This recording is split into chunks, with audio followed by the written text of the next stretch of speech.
शरद पवार विरुद्ध अजित पवार यांच्यामध्ये सध्या राजकीय वाद सुरू आहे। नाही म्हणाला अजित पवार आणि शरद पवार यांच्या कौटुंबिक भेटी झाल्या तरीही राजकीय वैर मात्र कमी झालेलं नाहीये आणि त्याची झलक उभा महाराष्ट्र बघतोय। आता याच पवार कुटुंबाच्या मूळ गावामध्ये अर्थात काटेवाडीमध्ये या वादाची ठिणगी पडलेली आहे। पाहूयात नेमकं काय झालंय। म्हणजे जेव्हा मंत्रिमंडळाचा विस्तार करायचा आहे घाईघाईने दिल्लीचं विमान पकडता येतं, जेव्हा पालकमंत्री पदाचा तिढा होतो तेव्हा घाईघाईने दिल्लीचं दार ठोठावता येतं। मग आमच्या शेतकऱ्याच्या प्रश्नासाठी तुम्हाला दिल्लीची वाट का दिसत नाही?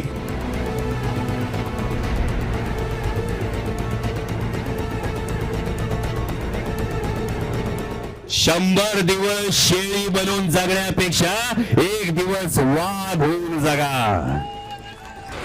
निमित्त होतं शेतकरी संघर्ष यात्रेचं आणि टीकेच्या केंद्रस्थानी होते अजितदादा।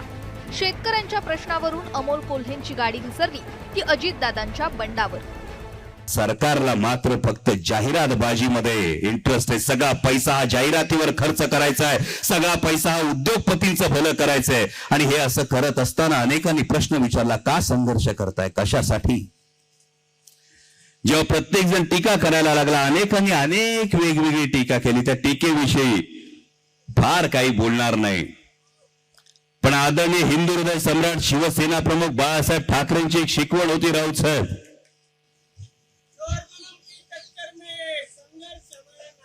शंभर दिवस शेळी बनून जगण्यापेक्षा एक दिवस वाघ होऊन जगा।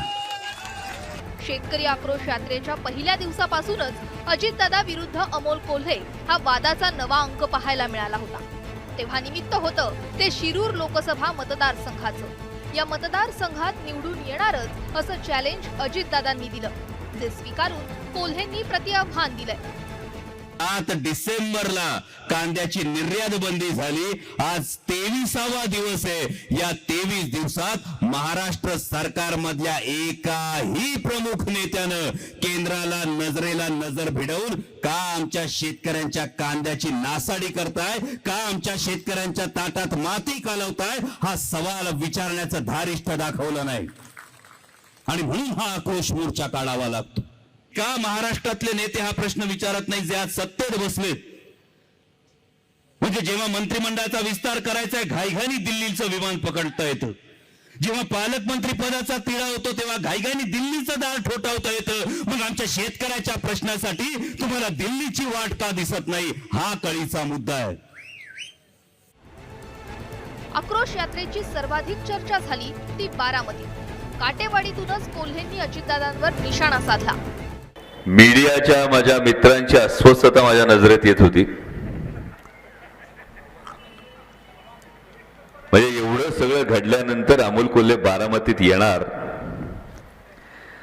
बारामतीत एवढं स्वागत झाल्यानंतर अमोल कोल्हे नेमकं काय बोलणार? लेकिन थोड़ा सब्र करो, सब्र का फल मीठा होता है। छत्रपती शिवाजी महाराजांनी जेव्हा या मातीत स्वराज्य उभं करण्याचं ठरवलं होतं तेव्हा अनेक वतनदारांनी आधी विरोध केला होता। का तर वतनदार आपली वतन वाचवण्यासाठी कधी मुघलशाहीकडे, कधी आदिलशाहीकडे, कधी निजामशाहीकडे जात होती। रयतेच्या कल्याणासाठी कोणालाच देणं घेणं नव्हतं। तसं आज आमच्या शेतकऱ्यांचा आक्रोश होतोय। शेतकऱ्यांचे प्रश्न समोर येत आहेत, महाराष्ट्राचे प्रश्न समोर येत आहेत, महाराष्ट्राचा स्वाभिमान डिवचला जातोय। पण तरी सुद्धा मी म्हणणाऱ्या नेत्यांना दिल्लीश्वराच्या नजरेला नजर भिडवून माझ्या महाराष्ट्राचं नुकसान का करताय हे विचारण्याचं धाडस राहिलं नाही, कारण वतन वाचवायचंय अशी तर परिस्थिती नाही ना। डरकाळी फोडणारा वाघ पिंजऱ्यात जातो तेव्हा वेदना होतात असं म्हणत कोल्हेंनी दादांना डिवचलं। वाघ आपल्याला खूप आवडतो, पण वाघ जेव्हा जंगलात मोकळा फिरत असतो ना तेव्हा तो जंगलचा राजा वाटतो।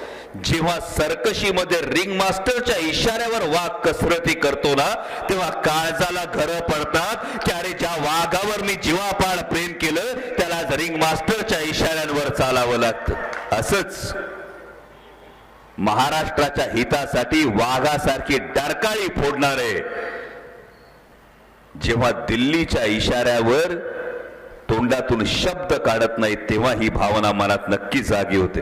कोल्हे साहेब आपल्यासारख्या अतिसामान्य माणसाला शिरूरमध्ये निवडणूक लढवायला लावत तिथे वाघ बनवणाऱ्या अजितदादांवर ज्यावेळेस काटेवाडीमध्ये जाऊन तुम्ही सर्कशीच्या वाघाशी तुलना करण्याचा प्रयत्न करता, तेव्हा खरंच आपल्या उत्तुंग व्यक्तिमत्व आणि उत्तुंग बुद्धिमत्तेवर मला हसावंसं वाटतंय. 4 वर्ष आपण शिरूर लोकसभा मतदारसंघात प्रकट झाला नाहीत, पण आपल्याला आणि सन्माननीय वंदनीय सुप्रियाताईंना दोन्ही खासदारांना मिळून जर संघर्ष यात्रा काढावी लागत असेल आणि लोकसभेच्या तोंडावर इतकं पळावं लागत असेल, तर हेच दादाचं वेगळेपण आहे की दादांनी तुम्हाला कामाला लावलंय.